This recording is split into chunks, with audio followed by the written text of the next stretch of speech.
Naogaon is very মানুষ খুবই ভালো। আমার জনগণের নিরাপদ, ক্রিমিনাল ধরেন ফোর্স দিয়ে, বাট জনগণ ঠিকই আছে। আমরা মাটির মানুষের সঙ্গে মিশে থাকি।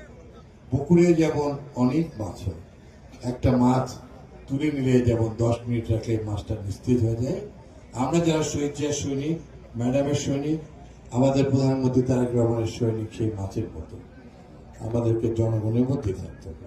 আপনাদের আশা প্রত্যাশা আজকের এই খাল খনন, এটা আমাদের এই মাটিকে আরো ধানের সর্বোচ্চ স্তর নওগাঁ আরো বেশি, কারণ ঢাকা, চট্টগ্রাম, বিভিন্ন জায়গায় শহর এক্সটেনশন হচ্ছে।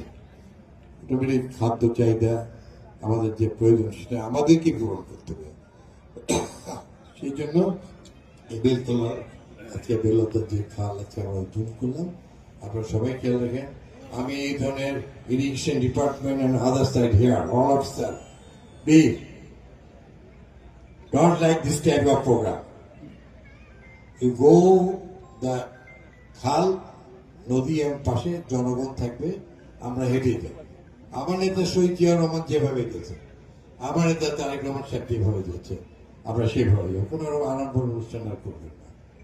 আমরা যারা এখানে মাননীয় সংসদ সদস্য আছেন, জনগণের সকল ক্ষমতার উৎস, সবাই আমাদের হিন্দু বর্তমান ভাই, আমাদের সব ভাই ভাই, সামাজিক বন্ধন, ধর্মীয় বন্ধন, আমাদের ঐতিহ্য, এটা আমরা বজায় রাখবো আমরা। এবং কোনো অন্ধতার মধ্যে দিয়ে আমরা মানুষকে বিপথে যেন না যায়। Everybody be careful, all administration and my colleague of মাননীয় সংসদ সদস্য। আমি আবারও আল্লাহর কাছে শুকরিয়া আদায় করছি। আর আমার নওগাঁর নেতারা, আমার মুস্তাফিজ ভাই, আমি যতটুকু ভালোবাসি, আমার নেতারা যতটুকু ভালোবাসে, তার চেয়ে অনেক বেশি যারা প্রধানমন্ত্রী তারেক রহমান সাহেব তাকে স্তর করে। সহজ সরল সাদা মনের কথা সবাইকে বলে মুস্তাফিজ ভাই, কোনো সমস্যা নেই। শুধু নিয়ামতপুর, পোরশা আর সাপাহার না, সমগ্র নওগাঁর যে 6টা যে আসন, আমাদের একটা আসন আছে বাইরে, অসুবিধা মাটি তো আমাদের মাত্র কয়েকটা ভোটে আসছে।